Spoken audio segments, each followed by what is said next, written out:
Lalu mengapa warga bisa tersulut emosi pada saat mendapati tindakan kriminalitas yang kadang belum bisa dipastikan kebenarannya? Ya, pertanyaan berikutnya Iqbal dan juga pemirsa, apa ya sebenarnya yang salah dengan penegakan hukum dan juga eksistensi aparat penegak hukum? Nah, untuk membahas terkait dengan hal ini, telah bergabung bersama kami melalui sambungan virtual dosen psikologi Universitas Padjadjaran, Dr. Zainal Abidin. Selamat pagi, Selamat pagi, Dr. Pak Zainal. Selamat pagi, Mas Iqbal, Mas Jason. Apa Baik, kabar? terima kasih telah bergabung bersama kami. Selamat pagi Indonesia. Langsung saja dari pertanyaan tadi Pak, kenapa ya ini setiap ada fenomena yang dianggap merugikan seseorang, ada pencurian misalnya, ada apapun itulah, ada indikasi dugaan penculikan, langsung warga itu langsung tersulut emosi begitu Pak, langsung melakukan main hakim sendiri. Kenapa Pak kira-kira fenomena ini marak terjadi? Oke, ini ada beberapa variabel ya, tapi saya coba sederhanakan dalam membagi dua variabel ya. Yang pertama adalah faktor sosial ekonomi ya. Dan biasanya massa atau orang itu relatif lebih emosional ketika kondisi ekonomi, kondisi sosialnya itu tidak stabil ya, seperti harga-harga naik dan lain-lain. Dan yang kedua, ini berkaitan dengan variabel psikologisnya. Memang ini kan suatu bentuk emosi ya, dan perilaku agresif. Dan ini biasanya muncul pada saat mereka mempersepsi bahwa ada seseorang yang melakukan suatu kesalahan. Jadi betul baru persepsi, karena belum tentu kan tadi kasus di mana tuh di daerah yang ibu yang sudah sepuh itu kan itu cukup mengkhawatirkan ya dan cukup prihatin. Yang sebetulnya tidak bersalah pun bisa bisa diperlakukan secara tidak manusiawi. Nah, pada saat kondisi sosial dan kondisi psikologis yang emosional, terutama ketika menyaksikan ada orang yang dipersepsi atau diduga melakukan kesalahan, maka ada upaya untuk mencoba melakukan satu tindakan. Ya. Tindakannya apa? Tindakannya biasa saja itu bentuknya adalah agresif seperti itu.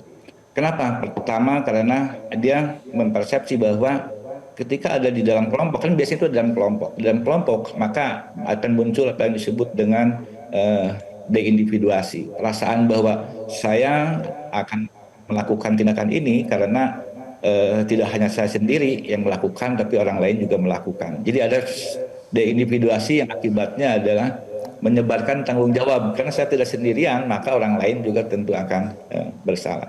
Kemudian yang kedua, ini persepsi terhadap penegakan hukum, biasanya begitu. Jadi kalau misalnya dilaporkan kepada kepolisian, misalnya toh tindakannya tidak akan efektif dari perspektif ini ya, dari perspektif pelaku kekerasan, maka mereka akan melakukan penghakiman sendiri gitu. Nah, ini yang terjadi.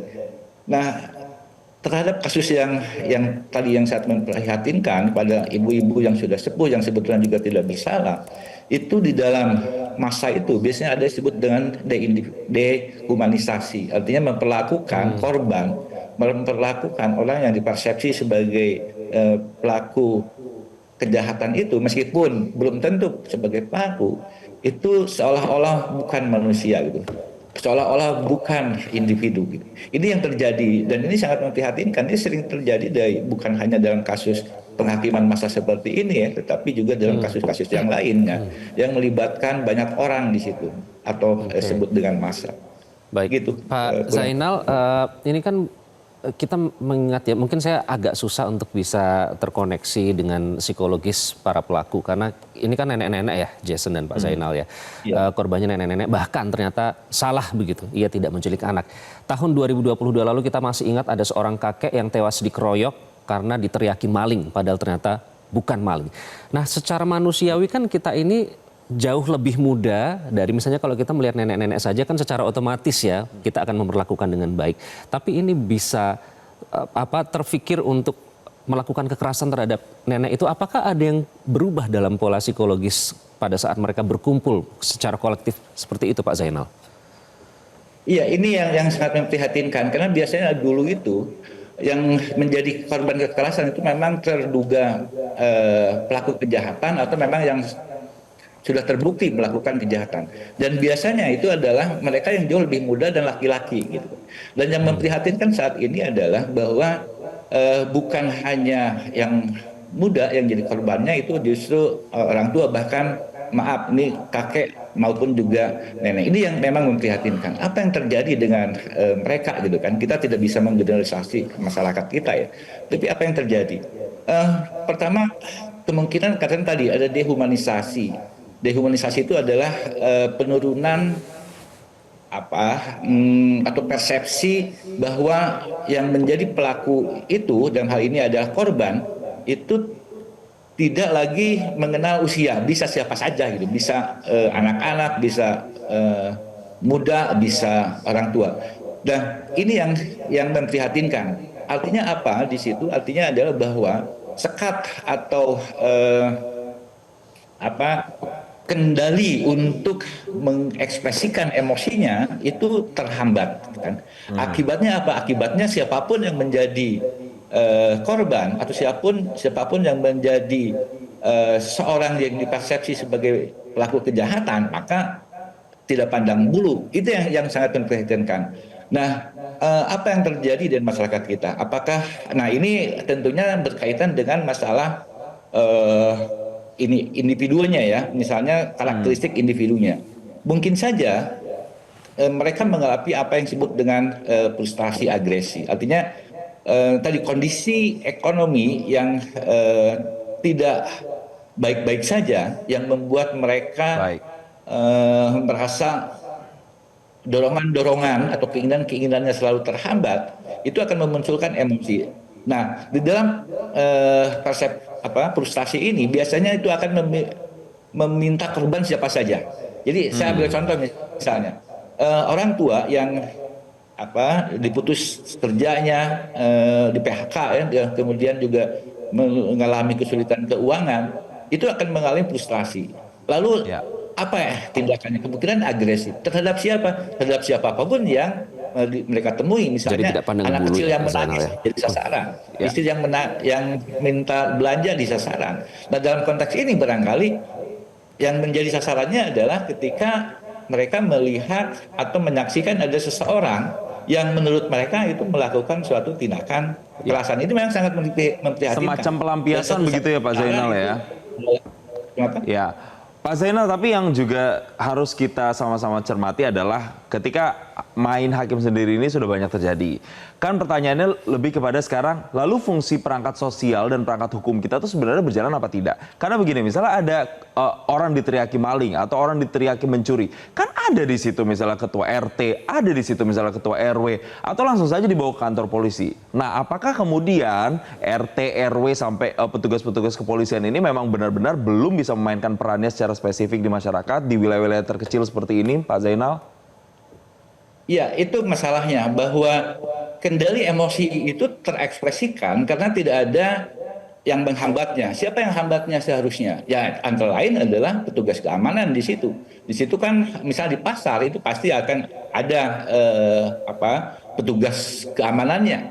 Kalau misalnya dalam konteks yang lebih luas, itu tentunya ada kepolisian. Atau minimal mereka meskipun tidak ada, misal tidak ada petugas keamanan, tidak ada pihak-pihak yang berwenang di dalam menanggulangi hal itu, mereka idealnya harusnya itu kan memiliki persepsi bahwa ada sanksi yang berat yang mungkin bisa mereka terima. Nah, faktanya tidak munculnya pikiran itu karena mereka sudah mempersepsikan apa yang disebut law enforcement yang rendah. Jadi mereka mempersepsi bahwa penegakan hukumnya relatif rendah. Jadi ketika petugas hukum memberikan sanksi yang rendah, maka mereka akan membuat atau mengadili sendiri atau menghakimi sendiri. Istilah penghakiman sendiri itu adalah pada dasarnya merupakan ketidakpercayaan atau ketidakpuasan terhadap penegakan hukum yang sudah ada. Gitu. Ini yang menjadi salah satu faktor atau salah satu variabel yang memang mempengaruhi gitu. Baik. Dan kemudian yang lainnya adalah ini faktor sosial ekonomi tadi ya. Dan biasanya itu tidak terjadi misalnya di mall, tidak terjadi di tempat-tempat yang memang menunjukkan di tingkat sosial ekonomi yang stabil gitu. Itu biasanya di masyarakat. Jadi sebenarnya kalau ditarik benang merahnya itu semua kembali berakar ke masalah ekonomi ya Pak Zainal yang membuat ini kan kita mencoba untuk menjadi bagian dari solusi. Kalau kita melihat fenomena yang terjadi belakang di Boyolali Pak, ini bahkan petugas keamanannya sendiri Pak yang mengeroyok. Nah ini kan sebenarnya bukan pertarungan ya, apa istilahnya antara kepatuhan terhadap hukum dan kemanusiaan. Karena kalau kalau misalnya sang ibu terbukti memang mencuri bawang putih kan memang ada kesalahan yang dilakukan. Di sisi lain yang mencuri ini adalah seorang nenek, kemanusiaan yang berbicara di situ. Nah jadi harus seperti apa Pak kalau menghadapi kasus seperti ini supaya kedepannya itu mungkin masyarakat bisa belajar? Oke, kalau kita bicara tentang kemanusiaan, ya memang kita harusnya bicara tentang peningkatan kualitas etik yang dimiliki oleh seseorang, termasuk misalnya dalam oleh pelaku. Nah, ini keluarga, peran keluarga dan juga peran institusi sosial itu cukup berpengaruh ya. Misalnya kita bagaimanapun harus menghargai orang tua. Dan itu di situ ada konteks empatiknya. Misalnya kalau orang sesepuh ibu itu dihakimi, bagaimana kalau misalnya itu terjadi pada ibu saya? Bagaimana kalau itu terjadi pada keluarga saya yang juga sudah. Nah ini kelihatannya empati sosialnya itu sudah mulai meredup. Dan bahkan kalau bukan hanya meredup, kalau dalam konteks ini menurut saya itu sudah sangat memprihatinkan. Nah ini memang betul institusi sosial, institusi agama, institusi pendidikan itu sudah harus mulai berperan. Termasuk juga di dalam keluarga. Karena pendidikan yang paling basic itu sebetulnya ada di dalam keluarga. Nah ini yang harus difungsikan. Misalnya di keluarga, kemudian di sekolah tentang pendidikan etik. Kemudian yang kedua tadi tentang institusi penegakan hukumnya, memang mau tidak mau penegakan hukum harus tegas. Karena kita tahu bahwa banyak kejadian tidak hanya di dalam konteks penghakiman massa seperti ini, tapi dalam peningkatan kejahatan termasuk korupsi, kan itu masalah penegakan hukumnya yang tidak memberikan. Kami sudah tangkap poinnya Pak, artinya memang menghidupkan kembali empati sosial, menghidupkan kembali fungsi-fungsi sosial mulai dari keluarga, pendidikan, sampai kemudian perangkat hukum untuk kemudian bisa meredam begitu ya emosi masyarakat dan juga hal-hal kejadian seperti ini tidak terulang lagi. Terima kasih dosen psikologi Unpad Zainal Abidin telah memberikan pencerahannya bersama kami.